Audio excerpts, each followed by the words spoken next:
मानस में 4 वक्ता हैं, आप सुनते रहते हैं कथा। जिस प्रकार सरोवर देखे ना, तालाब के 4 दिशा में 4 घाट होते हैं, उसी प्रकार गोस्वामी जी कहते हैं इस रामचरित्र मानस सरोवर में 4 घाट बने हैं। और आपको बतावें, हर घाट पर एक कहने वाला है और एक ही सुनने वाला भी है। मेरे सामने तो आप इतने लोग बैठे हैं, यहां जहां कथा चल रही है एक ही श्रोता है। श्रोता एक हो चाहे 1000, जिस भाव से वक्ता कथा कहता है, यदि उसी भाव से श्रोता सुनने वाला मिल जाए, कथा में आनंद आ जाए हो है। 4 घाट। पहले घाट का नाम है शरणागति घाट। यहाँ वक्ता कौन है? पूज्यपाद गोस्वामी तुलसीदास जी महाराज वक्ता है इस घाट पर। श्रोता गंगा मैया की धारा है, या तो कहें संत लोग हैं, और या तो कहें पूज्यपाद गोस्वामी तुलसीदास जी का अपना निज मन है। ये घाट है कहाँ? काशी जी में 80 घाट। इस घाट का नाम है शरणागति घाट। मानस में जितनी शरणागति भाव की बातें हैं, वो सब पूज्यपाद गोस्वामी तुलसीदास जी ने कही है। देखिए, जो आदमी जैसा रहता है वैसा बोलता है। प्रथम दिवस है और मेरी आप लोगों से ये पहली मुलाकात है कथा में। ऐसे तो सब मिले जुले लोग हैं, नए लोग कोई नहीं है, लेकिन कथा में पहली मुलाकात है। मैं आज प्रथम दिवस एक बात आपसे स्पष्ट कर दूं। आप 9 दिन कथा सुनिएगा। मैं कोई ज्ञानी नहीं हूं, न कोई विद्वान हूं, है। ये तो गोस्वामी जी ने हम जैसे मूर्खों पर कृपा कर दी कि इसको गांव की भाषा में लिख दिया, अवधि में, कि गंवारों पढ़ के समझ जाए। यदि संस्कृत में लिखा रहता तो कथा बाँच भय राजन और आप सुन भय। ये तो इसलिए गोस्वामी जी ने लिखा कि हम लोगों का भी काम चल जाए किसी तरह। तो सत्य कहता हूं, ज्ञान नहीं है मेरे पास, केवल एक भरोसा है। क्या? मन से भगवान के शरण में रहो, तुम्हारा बाल बांका नहीं होगा।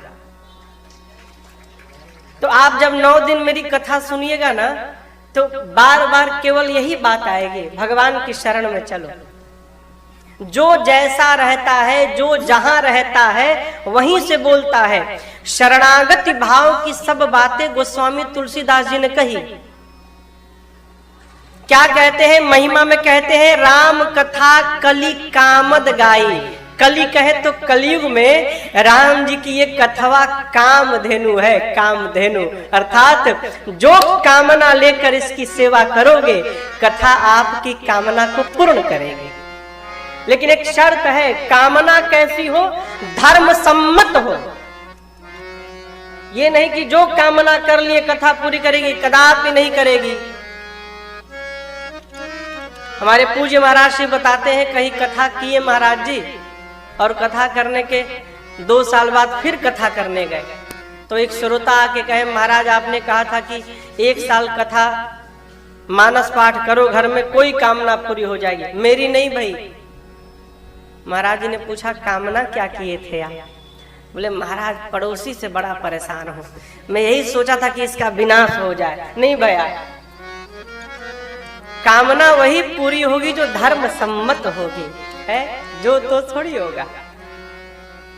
गोस्वामी जी ने महिमा गाई, पहले वक्ता, पहला घाट। अब गोस्वामी जी कहते हैं, मैं आपको वो कथा सुनाऊंगा। कौन सी कथा? जो कथा प्रयाग में बैठकर याज्ञवल्क्य ऋषि ने भरद्वाज जी को सुनाई। अब देखिए, दूसरी कथा प्रारंभ हो गई, दूसरा घाट।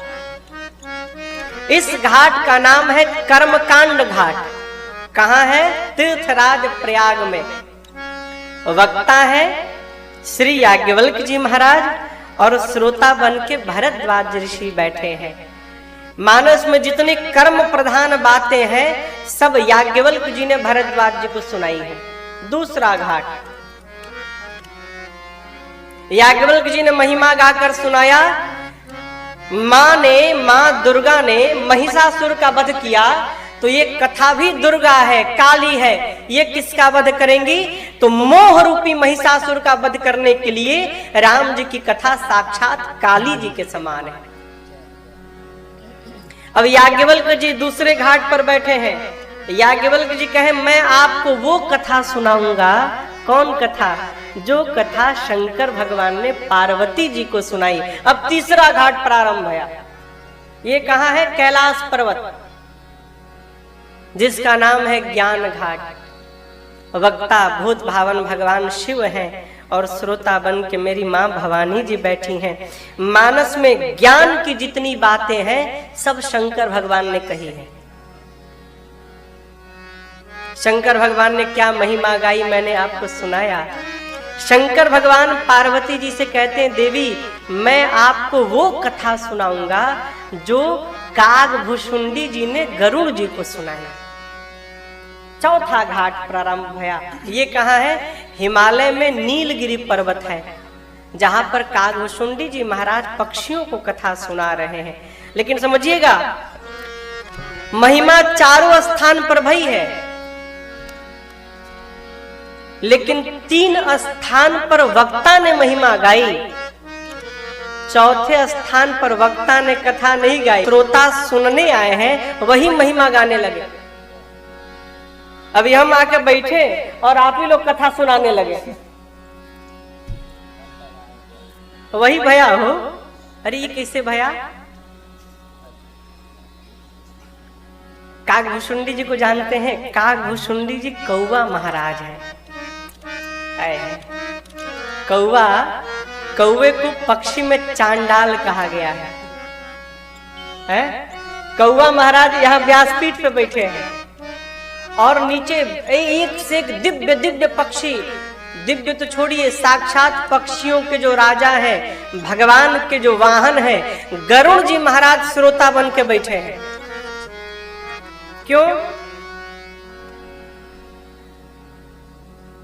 लंका में जब युद्ध प्रारंभ भया ना, तो युद्ध में बीच में राम जी नाग पास में बंध गए थे।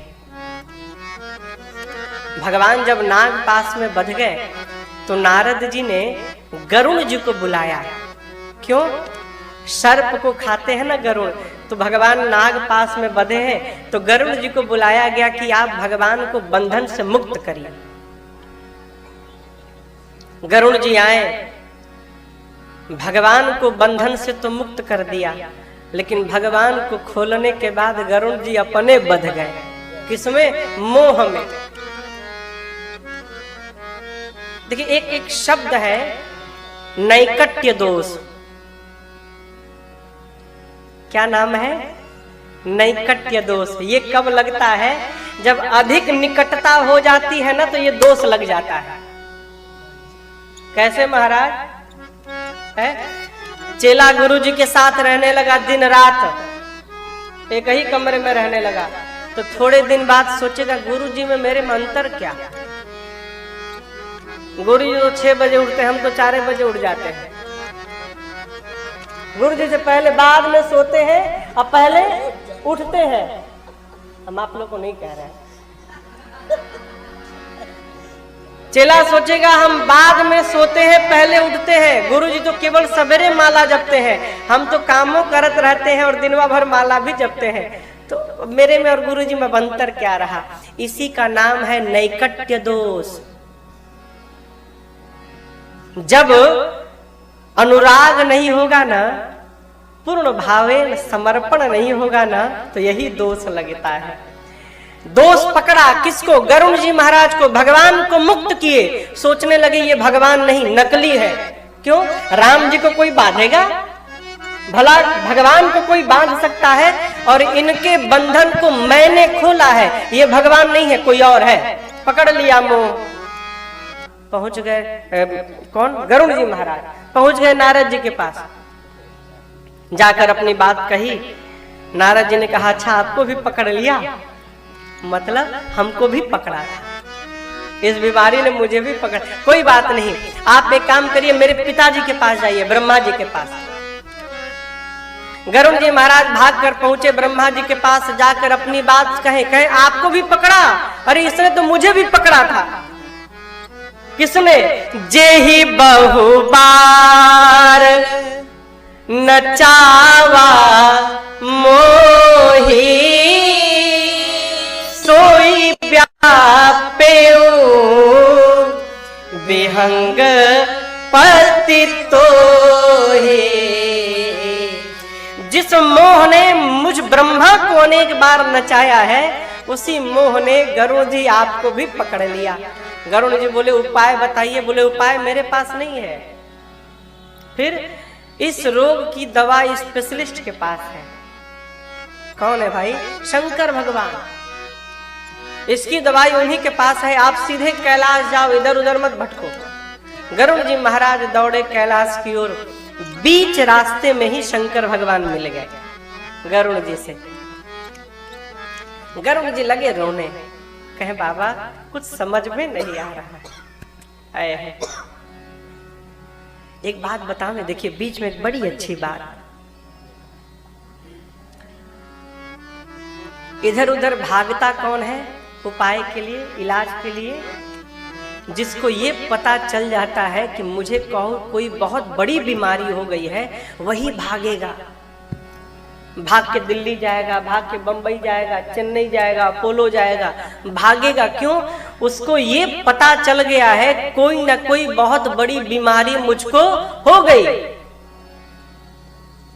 ये कथा क्या करती है आपको बतावें? जैसे मान लीजिए कोई आदमी है, उसको डायबिटीज है, शुगर। अब आज के समय से बाहर हुआ है, इसका नाम है राज, क्या कहते हो, राजयोग। बीपी और शुगर को राजयोग बताया गया है, सबके पास है। किसी को डायबिटीज है, उसको पता नहीं है, ठीक? और सामने खूब गर्मा गर्म गुलाब जामुन आ गया, तो आप बताओ छोड़ेगा कि खाएगा? खाएगा ना। भर पेट गुलाब जामुन खा लिया और बाहर गया तो चक्कर आने लगा। डॉक्टर के पास गया, डॉक्टर ने टेस्ट किया, कहा आपको तो 400 शुगर है। अब पता चल गया टेस्ट के बाद कि 400 शुगर है।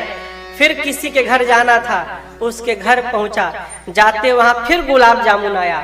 अब बताओ अब की बार खाएगा कि छोड़ेगा?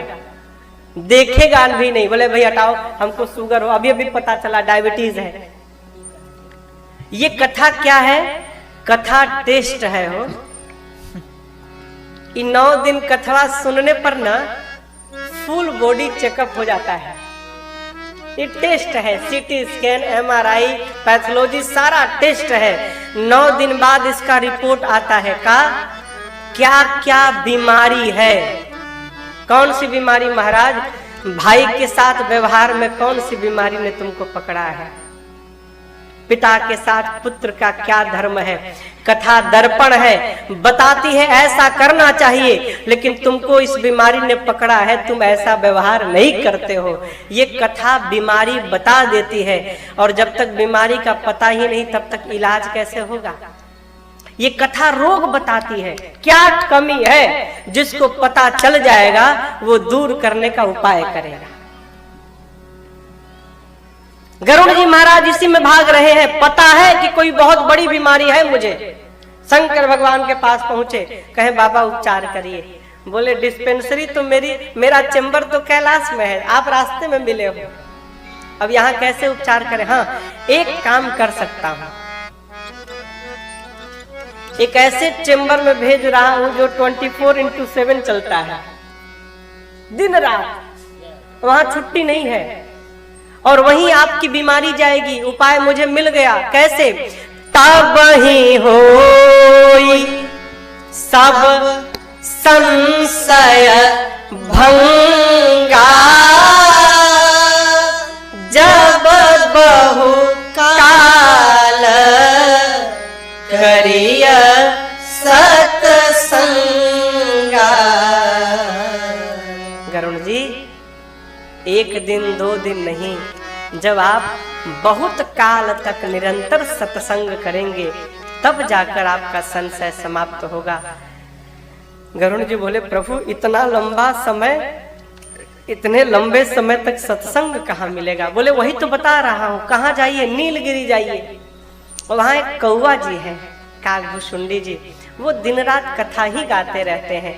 उनके पास जाकर सत्संग सुनिए, आपका सारा संशय समाप्त हो जाएगा। भाग कर पहुंचे नीलगिरी पर्वत गरुड़ जी महाराज। और आपको बतावें कथा का प्रभाव देखिए, अभी गरुड़ जी केवल आश्रम को देखे हैं, पहुंचे हैं वहां पर, पूछे नहीं है।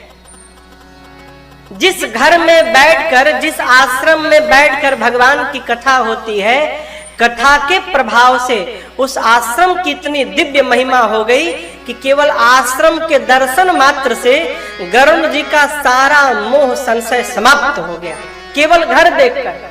अभी कथा दूर है। गरुड़ जी को कागभूषुंडी जी ने देखा, राजा जी आ गए, उतर कर दिव्य स्वागत किया, पूजन किया, पूछा क्यों आए हैं आप राजा जी? तब गरुड़ जी ने कहा सुनहु तात जेहि कारण आयो, सो सब भयउ तरस तव पायो। सुनहु तात जेहि कारण